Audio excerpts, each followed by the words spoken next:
So on Saturday, it was revealed to us that Onyx Prime would finally get revealed for Age of the Primes. And it looks absolutely fantastic.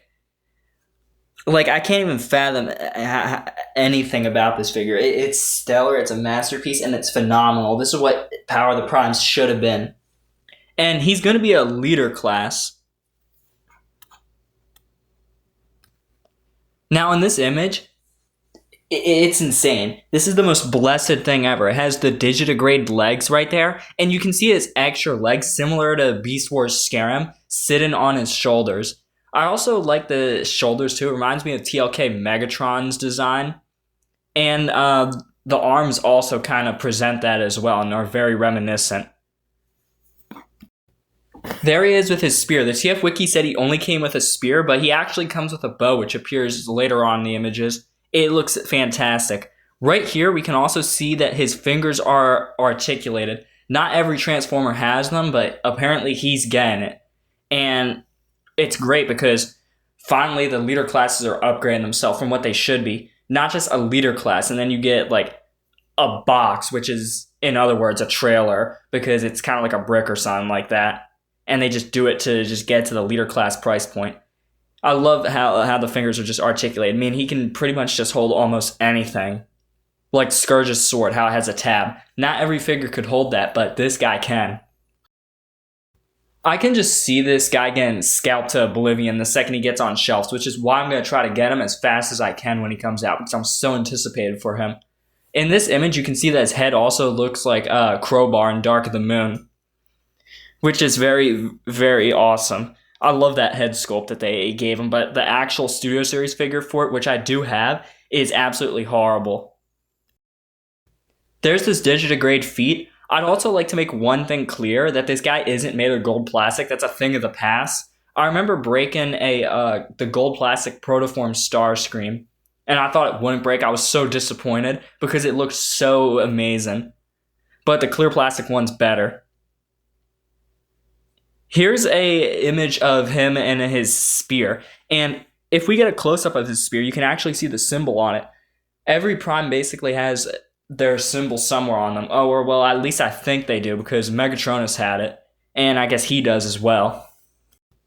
Here he is in his alt mode. It's supposed to be a dragon, and I like how it has like the G1 Pretender styled head, and don't even call me crazy. I actually completely think this guy could be retooled into Beast Machine's Noble Savage. It 100% looks doable somehow with the legs, and you can just take the head off the dragon and like do something with the back legs, and you can kind of give them that weird, like, I don't know, I'd say Lovecraftian looking horrific alt mode. I don't really know what it was. It was like some weird like Sarchosuchus alligator whale thing. And there's an even bigger close up. He looks like one of them like Halloween bats or something. They're like really evil, when in reality bats are just absolutely adorable.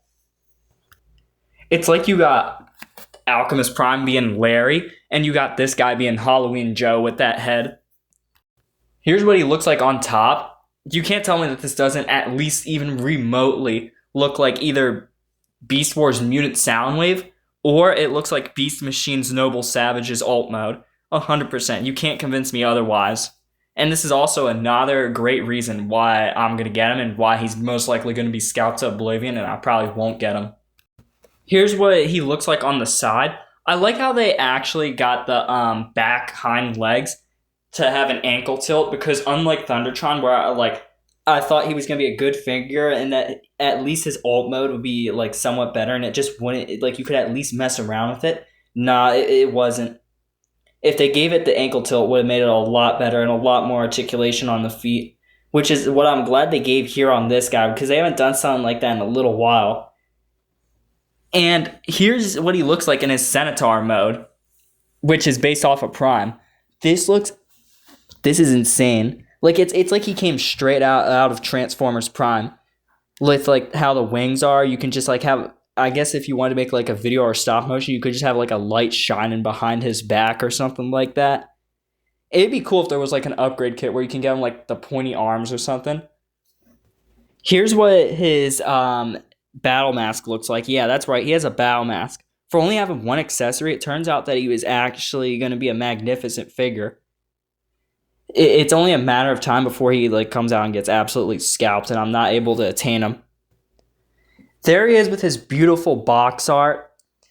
I also have the Revenge of the Fallen. I got him for like $10 or something at a flea market when I got Galvatron Studio Series for like $15. He would look so good next to him. Also, that was just a killer deal. Like, I couldn't back down or deny it. There's some more confirmation he's going to be a leader class, and there's the back. If we look closely, we can also see that his spear is going to be an arrow and that he also has a bow there, forgiven the fact that he only has one accessory even more. On top of everything, or in the grand scheme of all things, this guy would look absolutely stellar with any figures in my collection. He's not even like a Studio Series figure, but he looks exactly like one. That's how good we're talking. Oh, and there's the Devastation 2-pack. That's not supposed to be here. But yeah, I'm going to absolutely be picking this guy up. Under no circumstances will I let it slip.